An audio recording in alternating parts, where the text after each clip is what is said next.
আল্লাহ আমার সাথে কিয়ামতের দিন জান্নাতের সাথী কে হবে? আল্লাহ বললেন জালিসুকা ফিল জান্নাতি জাজ্জার, তোমার সাথী হবে কিয়ামতের দিন বিচার শেষে জান্নাতে যখন ঢুকবা তোমার সাথী হবে একজন কসাই। কসাই চিনেন? কি করে? গোশত কাটে। সাইয়েদনা মুসা আলাইহিস সালাম অবাক হলেন, ঘটনা কি? কসাই, আমি হইলাম নবী আর আমার সাথে জান্নাতে থাকবে? হাউ কাম ইটস পসিবল, এটা কিভাবে সম্ভব? আল্লাহ বললেন নিজেই দেখে আসো এটা কেমন কসাই। সাইয়েদনা মুসা আলাইহিস সালাম ছদ্মবেশে কসাইয়ের দোকানে দাঁড়িয়ে রইলেন। দেখলেন স্পেশাল বিশেষ কোনো আমল নাই, কসাই শুধু গোশত কাটে, গোশত বিক্রি করে। দিন শেষে দোকান বন্ধ করে প্যাকেটের ভেতরে গোশত নিয়ে বাড়িতে রওনা হয়েছে। বাড়ির ভেতরে ঢুকে যাওয়ার পর সাইয়েদনা মুসা আলাইহিস সালাম ঘরের দরজার কড়া নাড়লেন। কসাই বলে মান আনতা, তুমি কে? মুসা আলাইহিস সালাম বললেন আনা মুসাফির, আমি মুসাফির, থাকার জায়গা নেই, আপনি যদি থাকার জায়গা দেন আপনার বাড়িতে থাকবেন। কসাই বলে আসেন। সাইয়েদনা মুসা আলাইহিস সালাম ঢুকলেন। কসাই বলে এই ঘরে একটু থাকেন, ওই ঘরে আমার একটু কাজ আছে। মুসা আলাইহিস সালাম বললেন যান, কাজ সেরে আসেন। মুসা আলাইহিস সালাম খেয়াল করলেন ওই ঘরে মাচার উপর থেকে বয়োবৃদ্ধ এক নারীকে তিনি নামিয়ে গোসল করালেন, টাওয়াল দিয়ে গা মুছিয়ে দিলেন, নতুন জামা পরিয়ে দিলেন। এরপর দোকান থেকে আনা সুন্দর গোশতের টুকরাটারে নিজ হাতে কেটে রান্না করলেন। তারপর রুটি বানালেন আর গোশত আর রুটি হাতে নিয়ে ওই মহিলার মুখে তুলে দিচ্ছেন। মহিলা খাচ্ছে, খায় আর বিড়বিড় করে কি যেন দোয়া পড়ে। সুবহানাল্লাহ পড়বেন না? ওই মহিলাকে খাওয়ানোর পরে কসাই সাইয়েদনা মুসা আলাইহিস সালামকে মেহমান হিসেবে খাবার নিয়ে আসলেন। বললেন ও পথিক, খাবার খান, সকালবেলা আপনিও চলে যাবেন, আমিও যাব আমার দোকানে, খেয়ে আপনি ঘুমিয়ে পড়েন। মুসা আলাইহিস সালাম বললেন ততক্ষণ পর্যন্ত তোমার আনা খাবারে আমি হাত দিব না যতক্ষণ না তুমি বলবা ওই মহিলাটাকে।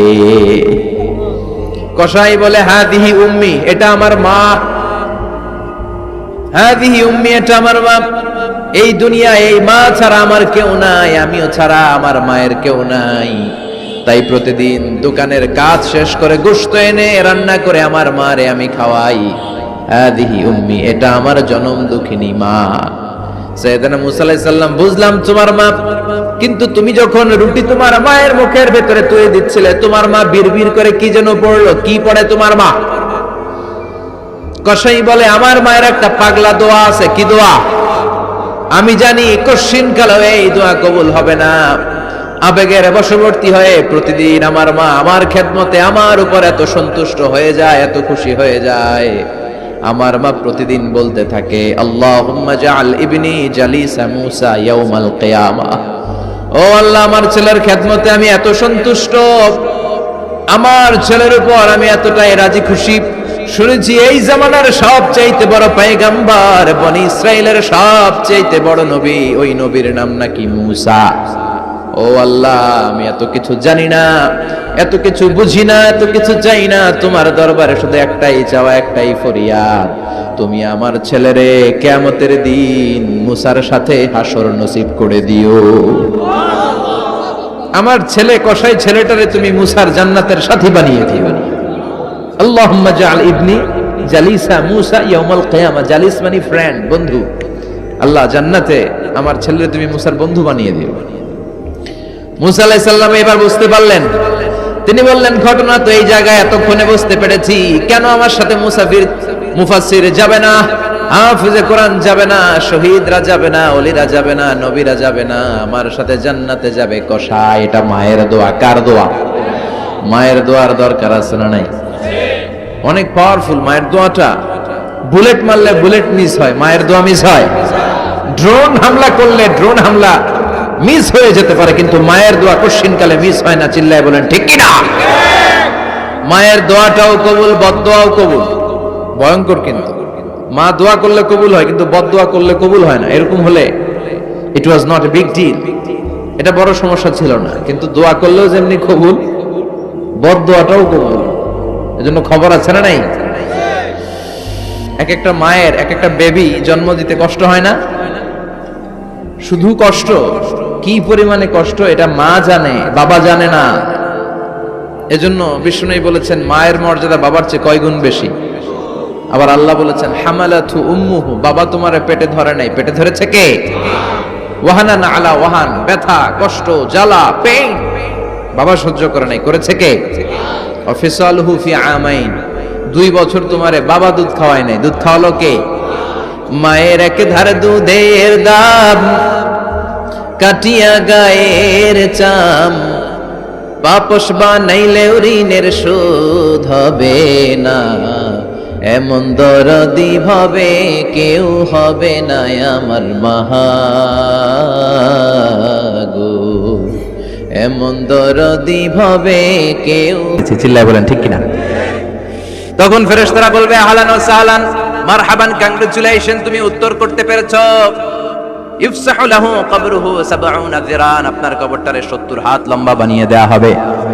ইফতাহু লাহু বাবুন ইলাল জান্নাত, জান্নাতের দিকে দরজা করে দেয়া হবে। ইলবাসু মিন লিবাসিল জান্নাহ, জান্নাতের পোশাক পরিয়ে দেয়া হবে। আর বলা হবে নাম কানাউ মিল আরুস, বাসর রাতে কনেকে নিয়ে বর যেমনি শান্তির ঘুম, আরামের ঘুম দেয়, তুমিও ঘুম দাও, ঘুমাও। You should get some sleep now, you are very tired man, ঘুমাও, অনেক হয়েছে, ঘুমাও। তোমার এই ঘুম কেউ ভাঙাবে না, ইসরাফিলের সিঙ্গার ফুৎকার ছাড়া। আল্লাহ লম্বা ঘুম যেন দিতে পারি, তৌফিক দাও। আর যারা ইসলাম বিরোধী, কোরআন বিরোধী, বিশ্বনবী বিরোধী, তাদেরকেও প্রশ্ন করা হবে তোর রব কে? মার রব্বুক, সে বলবে লা আদরি, আমি কিছু জানি না, আমি মাফ চাই, দোয়াও চাই। কথা কোন? জানি না, আমি কিছুই মনে করতে পারছি না, আমি কিছু জানি না, আমার ধর্ম নাই, কর্ম নাই, আমার ধর্ম যার যার, উৎসব সবার, আমার কোনো ধর্ম টর্ম নাই, আমার কোনো নামাজ রোজা নাই, আমার কোনো রব নাই।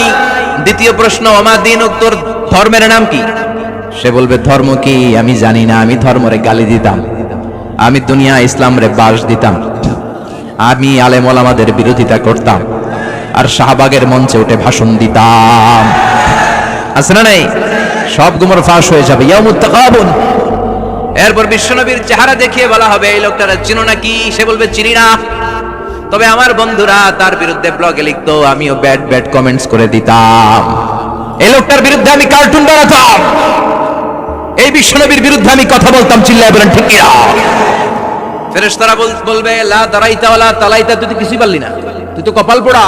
ফায়ুতরাকু বিমাতারিকা মিন হাদিদ, লোহার হাতুড়ি দিয়ে পিটিয়ে ওর মাসেলগুলো থেতলে ফেলা হবে। ওয়ায়ুকালু লিল আরদি ইলতাইমি, কবরের দুই পাশের মাটিরে বলা হবে চাপ দে, এমন চাপ দিবে ফাতাখতালিফা আতলাউহু, ডান পাশের পাজরের হাড্ডি বাম দিকে ঢুকে যাবে, বাম পাশের পাজরের হাড্ডি ডান পাশে ঢুকে যাবে, কিয়ামত পর্যন্ত এই মারামারি চলবে। আল্লাহ এরকম ভয়ঙ্কর পরিস্থিতি থেকে আমাদেরকে বাঁচাও।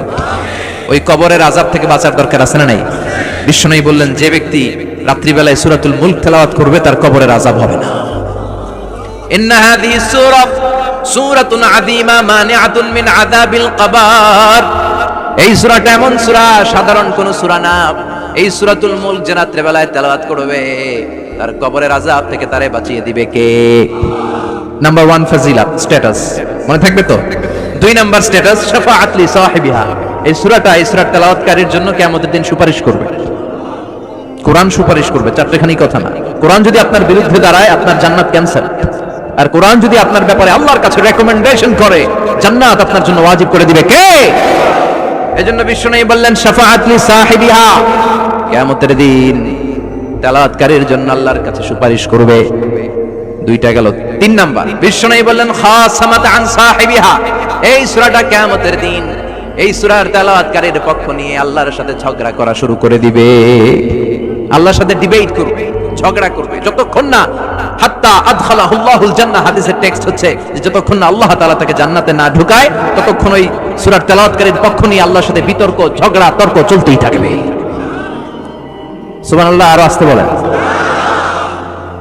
আবার বিশ্বনবী বললেন মান ক্বারা বিহা ফি লাইলাতিন ফাকাদ আকসারা ওয়া আতওয়াবা, রাত্রিবেলা এই সূরাটা যে তেলাওয়াত করবে পুরো রাত্রিটারে বরকতময় করে দিবে কে?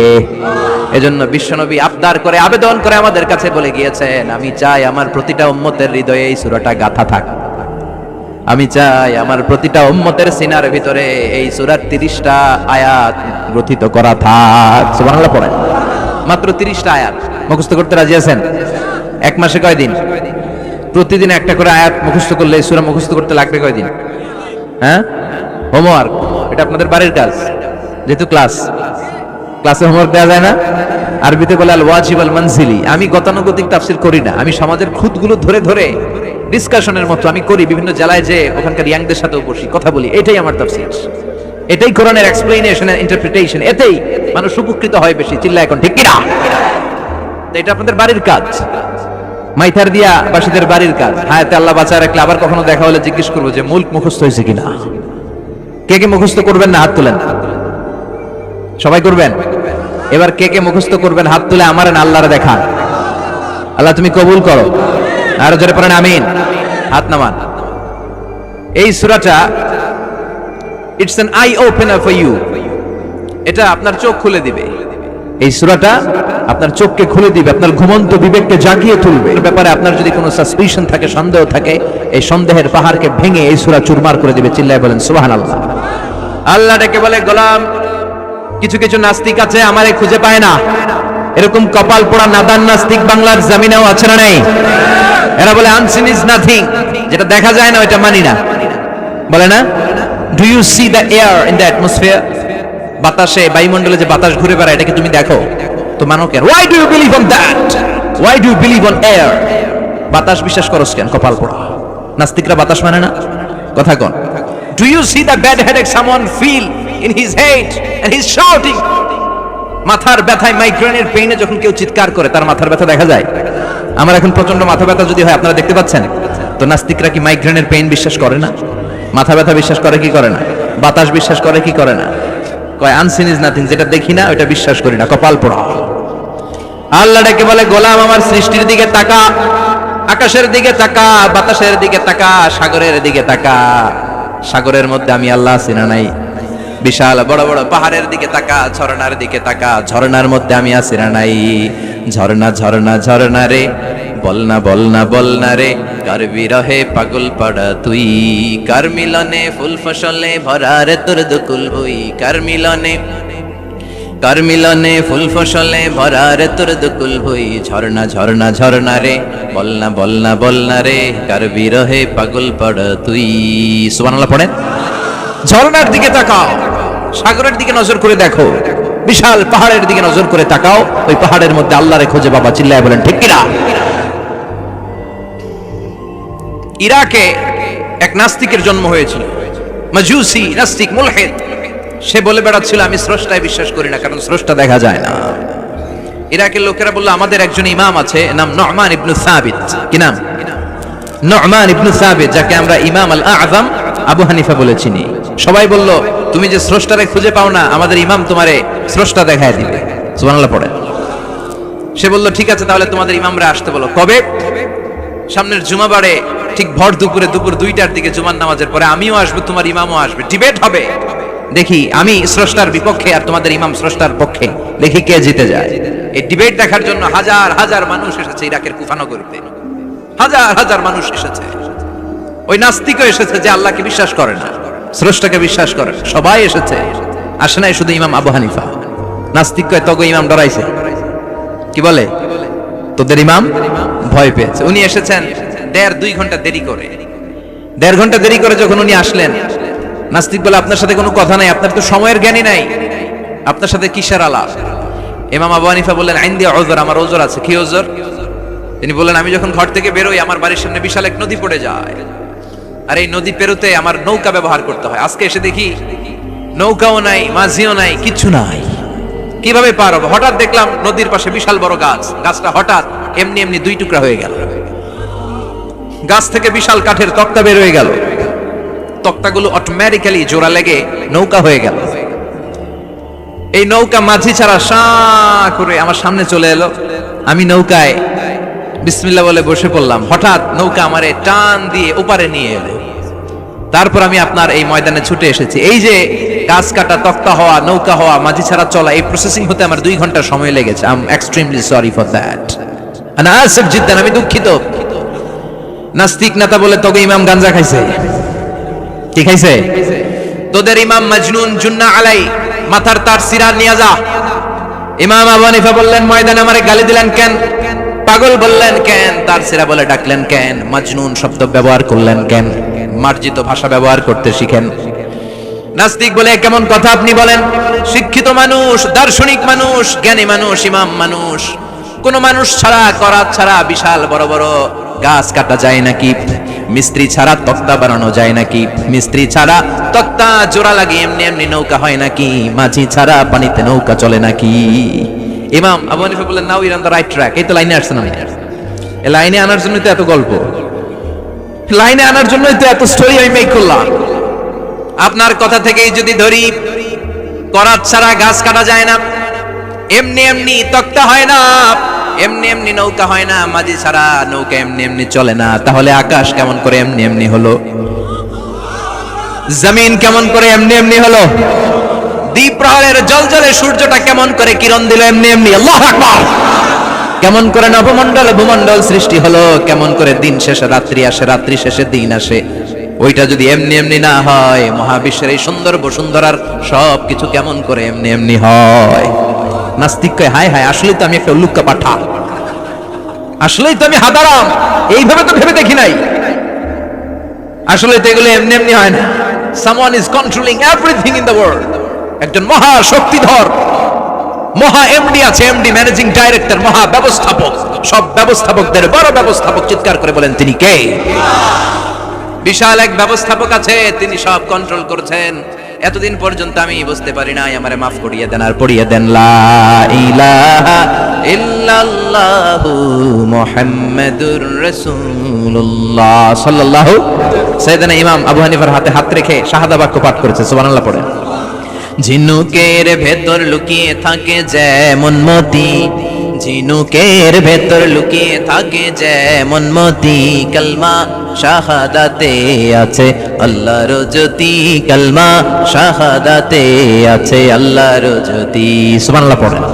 এই জ্যোতি যার হৃদয়ে একবার টাচ করে, তার জন্য জান্নাতকে খুলে দেয় কে?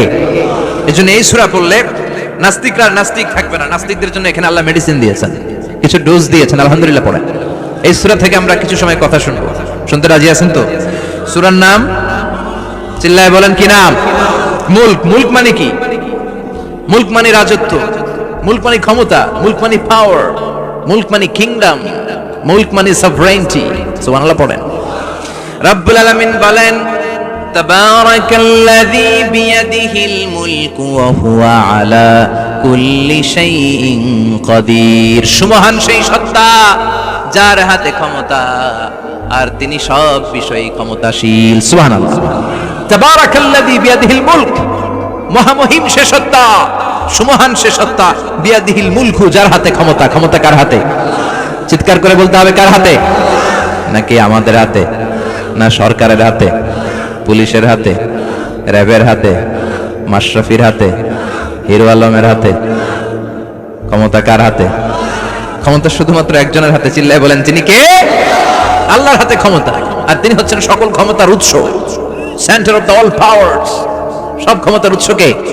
নাকি জনগণ? আমরা কিন্তু এটাই শিখি, এদেশে আমাদেরকে রাষ্ট্রীয়ভাবে শেখানো হয়, এটা রাষ্ট্রীয় কুফরি। সকল ক্ষমতার উৎস জনগণ নয়, সকল ক্ষমতার উৎস কে? উনি ক্ষমতার উৎস, তিনি ক্ষমতাশীল, মহা ক্ষমতাধর, তার ক্ষমতার সাথে কারো তুলনা হয় না। আমাদের কি ক্ষমতা আছে? কথা বলেন। বল্লা পোকার কামড় খাইছেন?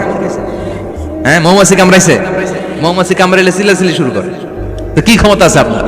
বল্লা কামড় মেয়েরা দেয়, তো ওটা ধরে যে মার মইতেও পারি না। কুত্তায় কামড়াইলে আমরা কুত্তারে কামড়াইতেও পারি না। কথা বলেন। আমরা নাকি ক্ষমতার মালিক? পিছন থেকে কেউ যদি বলে, হুজুর সাপ, মজা করে বলছি, এতই ভাবে আসলে যদি ফাঁস করে আসতো শব্দ, স্লোগান দেওয়ার বেলায় লিল্লাহে তাকবীর, আল্লাহু আকবার, আমার ভাই তোমার ভাই, কাপায় ফেলামো নামায় ফেলামো। কথা বলেন। আর যদি পেছন থেকে কেউ আওয়াজ করে বলে সাপ, দৌড়। আপনারা কি দৌড় দিবেন? আমরা এদিক দিয়ে দৌড় দিব। কথা কন। চাচা আপন প্রাণ জীবন বাঁচানোর জন্য ভয়ে পাগল। সাপ লাগবে না, বাবা ব্যাংক চিনেন? মাইথার দিয়ে নাই বোধহয়। আছে আছে। কি করে? খালি লাফায়। 10টা ভাবা ব্যাংক যদি ছেড়ে দেওয়া হয়, স্টেজে 2টা আর বাকি 8টা এদিকে, ভাবা ব্যাংক আর কি লাভ দিবে? এর চেয়ে লাফালাফি শুরু করবো আমরা। কথা বলেন। আর আমরা দাবি করি আমরা ক্ষমতার উৎস। কোনো ক্ষমতা নাই।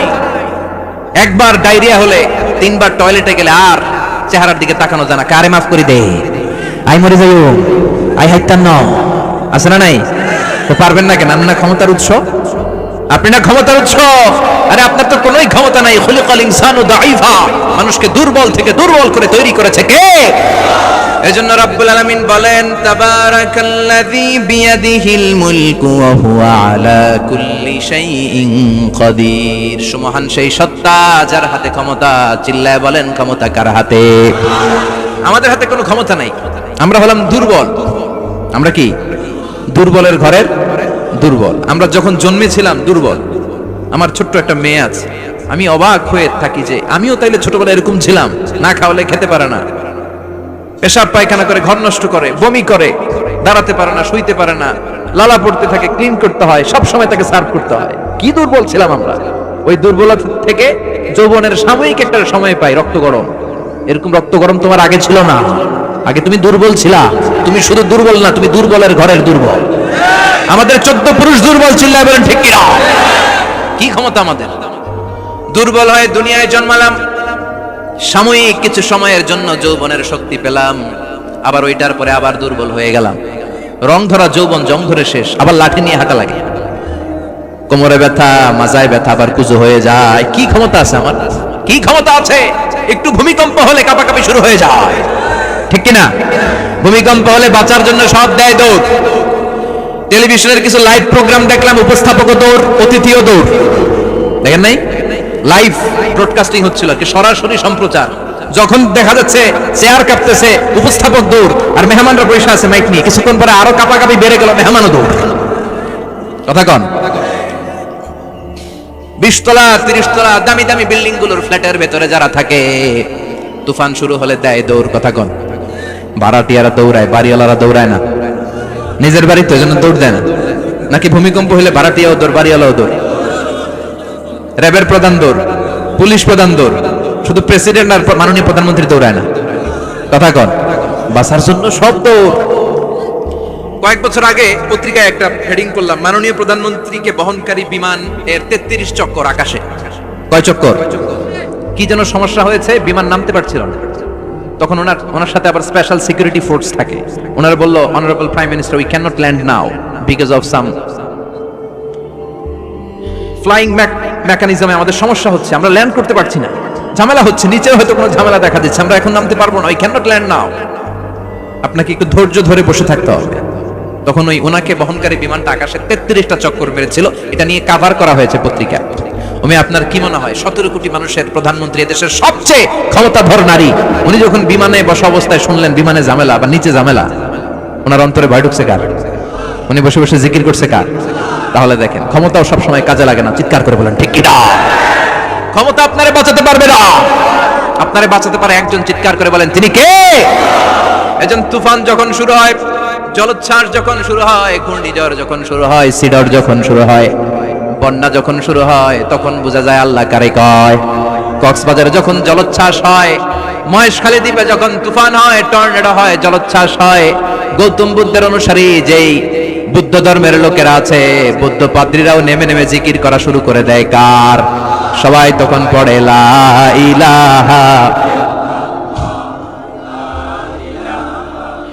লা ইলাহা ইল্লাল্লাহু মুহাম্মাদুর রাসূলুল্লাহ সাল্লাল্লাহু আলাইহি ওয়াসাল্লাম। বিপদে পড়লে বোঝা যায় আল্লাহ কারে কয়। আমি একবার বিপদে পড়ছি, বরিশাল গিয়েছিলাম, বাসে ফিরে আসতেছি লঞ্চে, ওই লঞ্চে তুফান হয়েছিল। তখন বুঝলাম যে কি ভয়ঙ্কর অবস্থা।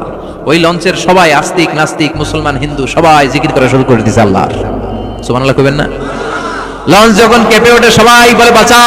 আমি বললাম কে বাঁচাইবে ওকে? হুজুর আপনি বাঁচান। আমি বললাম তাহলে আমারে বাঁচাইবো কেডা? কয় আল্লাহ। আল্লাহ ছাড়া বাঁচাতে পারে কেউ? আমরা মাঝে মাঝে বাংলাদেশের বিভিন্ন জেলাগুলোতে যখন প্রোগ্রামে যাই, এত দূরত্ব থাকে, আমরা কারে ড্রাইভিং করে যে প্রোগ্রামে অংশগ্রহণ করা সম্ভব হয় না। ফলে আমরা মাঝে মাঝে সিভিল এভিয়েশনের যে আভ্যন্তরীণ বিমানবন্দরের বেসামরিক বিমান যেগুলো চলাচল করে, প্যাসেঞ্জার প্লেন, এগুলো ইউজ করি।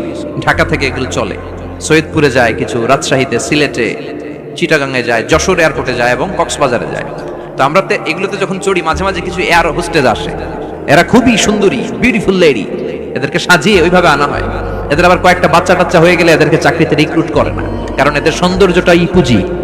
এই সুন্দর ড্রেস নিয়ে এরা আমাদেরকে খাবার সার্ভ করে। আর বিমানটা যখন আকাশের দিকে উঠতে থাকে তখন বলে, ভদ্র মহিলা ভদ্র মহোদয়গণ, আপনাদের সিট বেল্টটি বেঁধে নিন। এখনই শাহজালাল আন্তর্জাতিক বিমানবন্দর থেকে 14,000 ফুট উপর দিয়ে এটা চিটাগাঙে পৌঁছবে। আল্লাহু আকবার, আল্লাহু আকবার, আল্লাহু আকবার। সুবহানাল্লাযী সাখখারা লানা হাযা ওয়া মা কুন্না লাহু মুকরিনিন ওয়া ইন্না ইলা রাব্বিনা লামুনকালিবুন। দেখতে সুন্দরী, লিপস্টিক মেরে, ডিজাইন করে, মেকআপ নিয়ে, সুটেড বুটেড হয়ে এসেছে, কিন্তু যখনই বিমানটা 14,000 ফিট উপরে ওঠে তখন তার মুখ দিয়ে বেরোয় আল্লাহু আকবার। কারণ সেও ভালো করে জানে এই 14,000 ফিট উপরে আমার আব্বা নাই, আমার আম্মা নাই, মাননীয় প্রধানমন্ত্রী নাই, পুলিশ নাই, র‍্যাব নাই। এই হাওয়ার উপরে বিমানটা চলে, ওখানে কেউ আমারে বাঁচাতে পারে না, একজন ছাড়া। চিল্লায় বলো, তিনি কে? তখন তারাও বাধ্য হয়ে পড়ে আল্লাহু আকবার। তাহলে বুঝা গেল আমাদের কোনো ক্ষমতা টমতা কিচ্ছু নাই, আসল ক্ষমতার মালিক একজন। চিল্লায় বলেন, তিনি কে? সে আল্লাহ বললেন, তাবারাকাল্লাযী বিয়াদিহিল মুলকু ওয়া হুয়া আলা কুল্লি শাইইন কাদির। সুমহান সেই সত্তা যার হাতে ক্ষমতা। ক্ষমতা কার হাতে? সব ক্ষমতার মালিক আল্লাহ। তবে আমাদেরকে আল্লাহ কিছু ক্ষমতা দিয়েছে, এটা লিমিটেড। এটা কি? যেমন এই যে মাননীয় প্রধানমন্ত্রী ওনার দল নিয়ে, বাংলাদেশ আওয়ামী লীগ নিয়ে যে ক্ষমতায় আসলেন, কয় বছরের মেয়াদে? কোন কোন দেশে ক্ষমতায় আসে 10 বছরের মেয়াদে, আছে না নাই? আল্লাহ আসছে কয় বছরের মেয়াদে? 30 বছর, 40 বছর। আল্লাহর ক্ষমতার মেয়াদ 100 বছর। এরপরে রিনিউ করা লাগবে। এটা কথা বলেন। আল্লাহ বলেন, হুয়াল আউয়ালু ওয়াল আখিরু ওয়াল যাহিরু ওয়াল বাতিন ওয়া হুয়া বিকুল্লি শাইইন আলিম। আমি প্রথম, আমি শেষ, আমি প্রকাশ্য, আমি গোপন। ঠিক কি না? প্রথমে আল্লাহ আল্লাহ, শেষেও আল্লাহ আল্লাহ, আকাশে আল্লাহ আল্লাহ, জমিনে আল্লাহ আল্লাহ। সবাই পড়েন, প্রথমে আল্লাহ আল্লাহ, শেষেও আল্লাহ আল্লাহ, আকাশে আল্লাহ আল্লাহ, জমিনে আল্লাহ আল্লাহ। নিখিল জাহান গায়ে গুণগান, তার নামে গায় আমরাও গাহি। তাআলা হামদে বারি তাআলা, হামদে বারি তাআলা, হামদে বারি তাআলা। সুবহানাল্লাহ পড়েন। আল্লাহ বলে, আমার ক্ষমতা তোদের মতো 5 বছরের মেয়াদে না, 10 বছরের মেয়াদে না, 20 বছর 30 বছরের মেয়াদে না। আমি চিরকালের জন্য ক্ষমতার চেয়ারে বসা। চিরকালীন মেয়াদ, সৃষ্টির সূচনার আগ থেকে তিনি আছেন, অনাদিকাল পর্যন্ত তিনি থাকবেন। তার ক্ষমতার মেয়াদ আনলিমিটেড মেয়াদ। চিৎকার করে বলেন, ঠিক কিনা? আবার পৃথিবীর অনেক দেশে দেখবেন ডেমোক্রেটিক সিস্টেমে, আমাদের দেশেও তো গণতান্ত্রিক সিস্টেমে ভোটাভুটির মধ্য দিয়ে ক্ষমতায় আসে না? যাদেরকে ভোট দেওয়া হয় বেশি তারা ক্ষমতায় চলে যায়। আল্লাহ তো ভোটে আসছে ক্ষমতায়। কথা কন তো, কেমনে আসছে? কারচুপি করে। কথা বলেন। আল্লাহ ভোটে আসা লাগে নাই, কেউ তাকে ভোট দেওয়া লাগে। আবার অনেক দেশে আছে মোনার্কি সিস্টেম, রাজতন্ত্র, রাজার পোলা রাজা। আল্লাহর বাপ ছিল রাজা, এই জন্য আল্লাহ রাজা। কথা বলেন না, আল্লাহ রাজতন্ত্রের সিস্টেমে আসে নাই। আবার অনেক দেশে আছে ডিক্টেটরশিপ, একবার ক্ষমতা পাইলে মাগার চেয়ার ছাড়ে না। আছে না নাই? 20 বছর 30 বছর চলতেই থাকে। আছে না নাই? আল্লাহ কি এই সিস্টেমে আসছে? আল্লাহর ক্ষমতার সাথে পৃথিবীর কারো ক্ষমতার কোনো মিল নাই। চিৎকার করে বলেন, ঠিক কি না? আবার অনেক দেশে কোয়ালিশন করে ক্ষমতায় যেতে হয়, জোট করে। জোটের রাজনীতি এদেশে আছে না নাই? 4 দলীয় জোট, 10 দলীয় জোট, 14 দলীয়, 18 দলীয়, 20 দলীয়, মহাদলীয়, মহাজোট, সামনে হবে মহাজোট। কথা ঠিক কিনা বলেন? তো আল্লাহ কিরকম জোট করে আসা লাগছে? কথা বলেন। তার মানে আল্লাহর ক্ষমতা আমাদের ক্ষমতা এক নয়। আবার পৃথিবীর অনেক দেশে গণ অভ্যুত্থানের মাধ্যমে অনেককে ক্ষমতা থেকে নামানো হয়। ঠিক কিনা? গণ অভ্যুত্থান হয় না? সেনাবাহিনীরা কু করে না? মিলিটারি কু করে ক্ষমতা থেকে নামায়। তো আমরাও যদি আল্লাহর বিরুদ্ধে একটা আন্দোলন করি, আল্লাহ তো নেমে যাবে? নামানো যাবে না? আচ্ছা, আমরা পারলাম।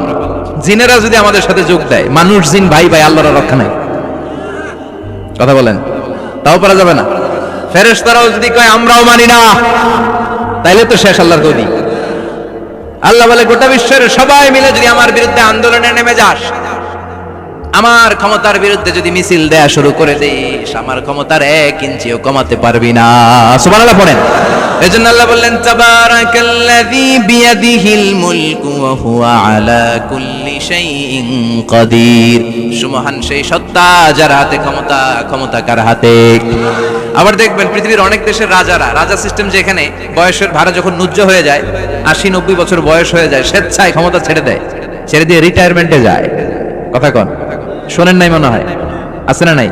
অনেক রাজা স্বেচ্ছায় ক্ষমতা ছেড়ে দিয়ে রিটায়ারমেন্টে যায়, বয়সের ভারে নুজ্জ্বল। তো আল্লাহ তো ওই কবে থেকে ক্ষমতায় বুড়ো হয়ে গেছে না, কথা কন। এখন আল্লাহর চলতে লাঠি লাগে, আগের মতো ক্ষমতা নাই, চোখে সানগ্লাস লাগে, পাওয়ারওয়ালা গ্লাস আর আল্লাহ মনে হয় দেখে দেখে না, কথা কন। যে ফেরাউনকে আল্লাহ সাগরের জলে ডুবিয়ে মারলো, যেই নামরুদকে আল্লাহ শেষ করে দিল, যেই কারণকে আল্লাহ শেষ করে দিল, সেই আল্লাহ আজও আগের ক্ষমতা নিয়ে ছেড়ে নাই।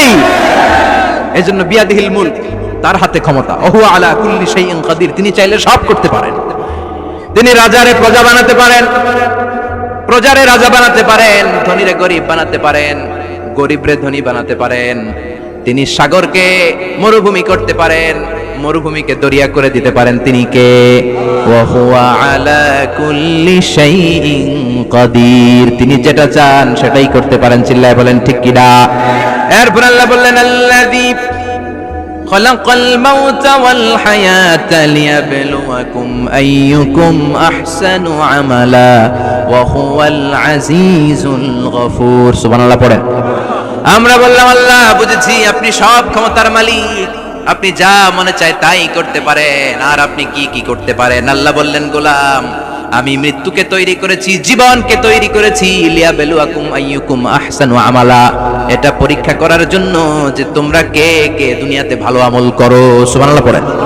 তিনি মৃত্যুকে তৈরি করেছেন, তিনি জীবনকে তৈরি করেছেন, লিয়াবলুয়াকুম, পরীক্ষা করার জন্য, আইয়ুকুম আহসানু আমালা, কে ভালো আমল করে।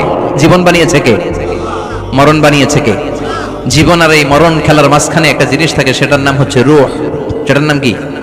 রূহের স্রষ্টা কে? চিল্লায় বলেন। ইয়াসআলুনাকা আনির রূহি কুলির রূহু মিন আমরি রাব্বি ওয়া মা উতীতুম মিনাল ইলমি ইল্লা কালিলা। আল্লাহ বললেন নবী, লোকেরা আপনারা জিজ্ঞেস করে রূহ কারে বলে, আপনি লোকদের বলে দেন রুহু কেউ বানাতে পারে না। রুহু হলো আল্লাহর একটা অর্ডার, আল্লাহর আদেশে দেহে ঢুকে, আল্লাহর আদেশে বের হয়ে যায়, ঠিক কি না? এই যে ছোট্ট বাচ্চাটার দেহের ভিতরে যে রুহু ঢুকলো, কে দিল? 120 দিনের আগে মানব শিশুর দেহের ভিতরে কিন্তু রুহের ফুৎকার হয় না। সহিহ বুখারীর বর্ণনা 40 40 40, 3 40-এ কত? কথা বলেন। প্রথম 40-এ থাকে নুতফা, তারপরের 40-এ হয় আলাকা, তারপরের 40-এ হয় মুদগা, sperm drop, blood clot, and then the little flash। ছোট্ট নাপাক পানি ছিলাম, শুক্রাণু ছিলাম আমরা। কি ছিলাম? শুক্রও ছিলাম না, শুক্রাণু, শুক্রের অণু। এক ফোঁটা শুক্রের মধ্যে 20 কোটি অণু থাকে, ওই 20 কোটির একটা ছিলাম আমি আর আপনি। সুবহানাল্লাহ বাড়ি থেকে বলেন।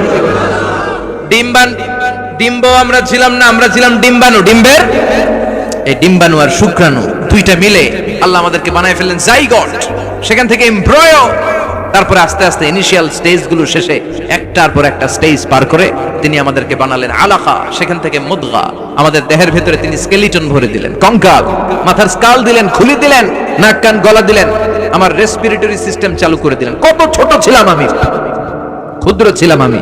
ফালয়ানজুরিল ইনসানু মিম্মা খুলিকা, খুলিকা মিম্মা ইন দাফির। মানুষের উচিত তার সৃষ্টি প্রক্রিয়ার দিকে নজর করে তাকানো। বাবার পিঠ থেকে সবেগে নির্গত হওয়া পানি দিয়ে মায়ের পেটে তোমারে ঢুকায় দিল কে? নাপাক পানি থেকে ছোট্ট ব্যাঙ্গাচির মতো ছিলাম, জোকের মতো মায়ের জরায়ুর দেয়ালে লেগেছিলাম। সেখান থেকে বড় করতে করতে আমার রেসপিরেটরি সিস্টেম, আমার হেয়ারিং সিস্টেম, আমার সব সিস্টেমগুলো তিনি আমার দেহের ভিতরে সেট করে দিল। চিল্লায় কোন সুবহানাল্লাহ। 120 দিনের সার্টেন পিরিয়ড শেষে তিনি দেহের ভিতরে রুহের ফুৎকার দিলেন। দেয়া মাত্রই আমার রুহুতে ধপ ধপ ধপ শুরু হয়ে গেছে। ওই যে ধপ ধপ শুরু হয়েছে, আজও থামে নাই। এই ধপ ধপ থামলে বাঁচবেন, দম ফুরাইলে আমরা ঠুস হয়ে যাবো, ঠিক কিনা? আয় রে মানুষ রঙিন ফানুষ, দম ফুরাইলে তবু তো ভাই কারোরই নাই একটুখানি। আয় রে মানুষ রঙিন ফানুষ, রঙিন ফানুষ, আয় রে মানুষ। সুবহানাল্লাহ বলেন। সে আল্লাহ বললেন গোলাম, জীবন আর মরণের মাঝখানে আমি তৈরি করেছি রুহু। পৃথিবীর বিজ্ঞানীরা সব বানাতে পারে, কম্পিউটার বানাতে পারে, প্লেন বানাতে পারে, হেলিকপ্টার বানাতে পারে, রকেট বানাতে পারে, কিন্তু গোটা বিশ্বের সব বিজ্ঞানীরা মিলে কি রুহু বানাতে পারে নাকি? কথা বলেন। গত বছর সোফিয়া নামে একটা রোবট আসছিল না? কথা কন। ওটা মাথা উঁচু করে নিচু করে কথা বলতে চায়, মানুষের মতো হতে চায়। আসলে কি মানুষ? ওটার মধ্যে কি রুহু আছে? রুহু বানাইতে পারবে কেউ? এই রুহ নিয়ে যে কত গবেষণা, মুমূর্ষ রোগীদের উপর গবেষণা চালিয়েছে অনেক। বুলেট প্রুফ গ্লাসের ভিতরে মুমূর্ষ রোগীকে রেখে রেখে তারা চেক করতে চেয়েছে আমেরিকান বিজ্ঞানীরা যে রুহ কোন দিক দিয়ে বের হয়। তারা ওজন করে দেখে মানুষ মরে গেলে কোন লাশের ওজন বেড়ে যায়, কোন লাশের ওজন কমে যায়। যেটাতে কমে গেছে 2 কেজি কমে যায়, তার অবাক, কিরে আগে ছিল 80 কেজি এখন হচ্ছে 78 কেজি, তার মানে 2 কেজি না, এটাই রুহ। এটাই কি? এটা হচ্ছে গবেষণার ধাপ। অনেকগুলো মডিউল তারা আনে, অনেক মুমূর্ষ রোগীকে গ্লাস ফিটিং করা, ইন্টেনসিভ কেয়ারে রেখে তারা অবজার্ভ করে, আর অক্সিজেন মাস্ক খুলে দিয়ে তারা দেখে যে লোকটা ছটফট করে কিভাবে মরে। মরার আগে ওজন মাপছিল 80 কেজি, মরে গেছে পরে আবার ওজন দিয়ে দেখে 78 কেজি। কমছে কয় কেজি? বিজ্ঞানী কয় পাইছি। সবাই কয় কি পাইছো? কয় রুহু। কই পাইলেন? কয় আগে 80 এখন 78, 2 কেজি। রুহুর ওজন কয় কেজি? তো বিজ্ঞানীদের সিস্টেম হচ্ছে যে কোনো একটা বিষয়ের উপর গবেষণা চালালে তারা পূর্ণাঙ্গ ডিসিশনে পৌঁছতে পারে না। They couldn't jump to the final conclusion just on one module, based on one module, they can't do it. তাদের অনেকগুলো মডিউল আনতে হয়। তারা আবার নমুনা আনলো আরেকটা, মুমূর্ষ রোগী, অক্সিজেন চেম্বার লাগানো, মাস্ক লাগানো, এটা খুলে ফেললে মরে যাবে। বুলেট প্রুফ করা গ্লাসের ভিতরে ঢুকিয়ে এটার ওজন মাপ, এটার ওজন 60 কেজি। এবার মাস্ক খোল, মাস্ক খুলছে ছটফট ছটফট করে, এটা শেষ। এবার মাপ দেখ, এবার মাইপা দেখা গেছে 63 কেজি। কয় কেজি বাড়ছে? এক একটার এক এক সিস্টেম হইতেছে, কোনোটা কমে, কোনোটা বাড়ে, কোনোটা কিচ্ছু হয় না। সবাই কই তাইলে আপনি রুহু পাইলেন কই? আগেরটা কম ছিল, মনে করছিলেন 2 কেজি কমছে, ওইটাই রুহু, এখন 3 কেজি বাইরে গেছে, মিলাইবেন কি দিয়া? কথা কন। আল্লাহ ডেকে বলে, গোলাম কিয়ামত পর্যন্ত একটার পর একটা মুমূর্ষ রোগীকে বুলেট প্রুফ গ্লাসের ভেতরে ঢুকাতে পারবি, গবেষণা করতে পারবি, মাগার রুহু খুঁজে পাবি না। চিল্লায় বলেন ঠিক কিনা? কারণ এই রুহুর মালিক কে? সে আল্লাহ বললেন, আল্লাযী খালাকাল মাউতা ওয়াল হায়াতা লিয়াবলুয়াকুম আইয়ুকুম আহসানু আমালা। জীবন আর মৃত্যু বানালাম তোমাদেরকে পরীক্ষা করার জন্য। পরীক্ষা আছে না নাই? গোটা দুনিয়াটাই পরীক্ষা। আল্লাহ যারে পছন্দ করে বেশি তার পরীক্ষাও। আসাদুন নাসি বালাআন আল আম্বিয়া। এই পৃথিবীতে আল্লাহ সবচেয়ে বেশি বালা মুসিবত দিয়ে পরীক্ষা করেছেন নবীদের, কারণ নবীরা আল্লাহর কাছে কম প্রিয় না বেশি প্রিয়। যেহেতু প্রিয় বেশি, পরীক্ষাও। এজন্য মুমিনের উপর যদি পরীক্ষা আসে, মুমিনের উপর যদি অত্যাচার আসে, মুমিনের উপর যদি ধৈর্যের পরীক্ষা আসে, জেল জরিমানা আসে, মুমিন ওইটারে ভয় পায় না। মুমিন ভয় পায় একজনকে। চিল্লায় বলেন তিনি কে?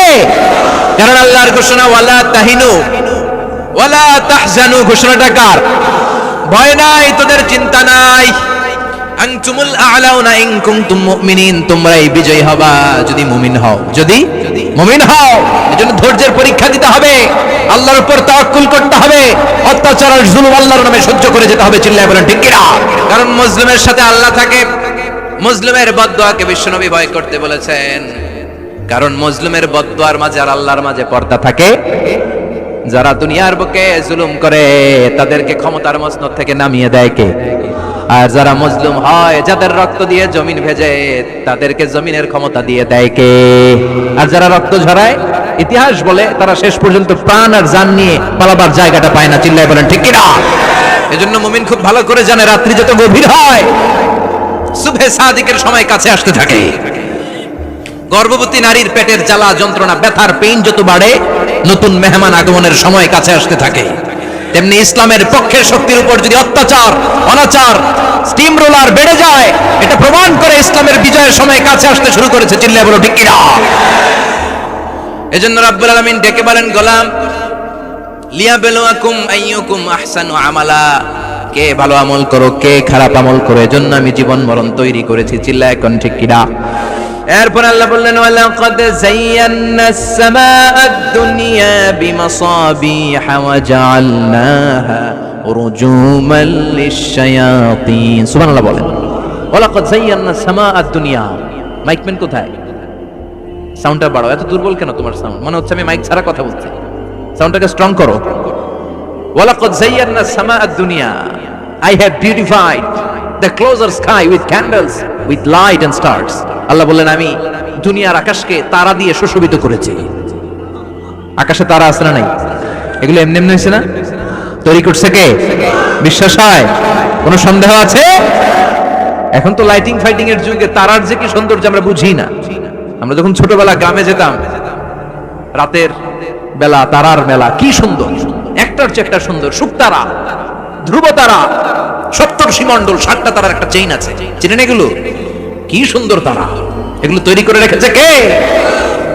প্রথম আকাশের মহাশূন্যকে আল্লাহ এই তারকা দিয়ে বিউটিফাই করেছেন। ইটস এ ক্যান্ডেল, আল্লাহ সাজিয়ে রেখেছেন। আমরা খালি চোখে যেটা দেখি এটা কিন্তু আকাশ না, এটা প্রথম আকাশ নয়। প্রথম আকাশ যে কত দূরে আমেরিকার নাসার বিজ্ঞানীরাও জানে না। খালি চোখে আমরা যা দেখি এটা প্রথম আকাশের মহাশূন্য, এর অনেক অনেক অনেক উপরে প্রথম আকাশ। এরপরে দ্বিতীয় আকাশের মহাশূন্যের স্তর শুরু, এরপরে দ্বিতীয় আকাশ, তারপরে তৃতীয় আকাশের মহাশূন্যের স্তর শুরু, তারপরে তৃতীয় আকাশ। একটা চেয়ে আরেকটা বড়। প্রথম আকাশের চেয়ে দ্বিতীয় আকাশ কত বড় বলি, আপনার হাতের আংটিটা যদি সাহারা মরুভূমিতে আপনি ছুঁড়ে ফেলে দেন, পুরো মরুভূমির তুলনায় আংটি যত ছোট, আল্লাহর দ্বিতীয় আসমানের তুলনায় আল্লাহর প্রথম আসমানটা ঠিক তত ছোট। একটার চেয়ে একটা বড়, একটার চেয়ে একটা বড়। সূর্য দেখে আমরা অবাক হয়ে যাই, 9,30,00,000 মাইল দূরে, এই পৃথিবীর চেয়ে 13 লক্ষ গুণ বড়। এটার সানশাইন, আলো আসতে পৃথিবীতে 8 মিনিট 18 সেকেন্ড লেগে যায়। আমরা মনে করছি সূর্যই বড়। আমরা বসে আছি মাইথার দিয়াতে, তাই না? এই জায়গাটার নাম কি? মাইথার দিয়া কি খালি এতটুকু প্যান্ডেলের সমান? কত বড় মাইথার দিয়া! এই পুরো মাইথার দিয়া কোন থানায় পড়ছে? দাউদকান্দি। দাউদকান্দি হচ্ছে কুমিল্লার 16টা থানার একটা, ঠিক কিনা? 16 থানা মিলে কুমিল্লার একটা জেলা। এরকম কয়টা জেলা আছে? 64 জেলা। এই 64 জেলা মিলে আমাদের সুজলা সুফলা শস্য শ্যামলা ডিজিটাল বাংলাদেশ। কথা কন। আর বাংলাদেশ হচ্ছে পৃথিবীর সবচাইতে বড় দেশ। হ্যাঁ, 64 জেলা, এরপরে ছোট। যাদের অ্যাটলাস ম্যাপ নিয়ে যাদের ধারণা আছে তারা দেখবেন বাংলাদেশ এই শব্দটা লেখার জায়গা আমরা পাই না। মানচিত্রে বাংলাদেশ শব্দটা লেখার জায়গা পায় না। বিআরএফ উঠে যায় ইন্ডিয়ার উপর, আর ডিএসএইচ উঠে যায় আবার ইন্ডিয়ার উপর। মাঝখানের দুইটা অক্ষর বাংলাদেশের উপরে পড়ে। চিল্লায় বলেন ঠিক কিনা? কত ছোট দেশ, পাশের ইন্ডিয়া 20-25 গুণ বড়। ইউরোপ আমেরিকার অনেক দেশ আছে, আমেরিকায় বাংলাদেশের চেয়ে শতগুণ বড়, কানাডা কয়েকশো গুণ বড়, রাশিয়া কয়েকশো গুণ বড়। এরকম প্রায় 200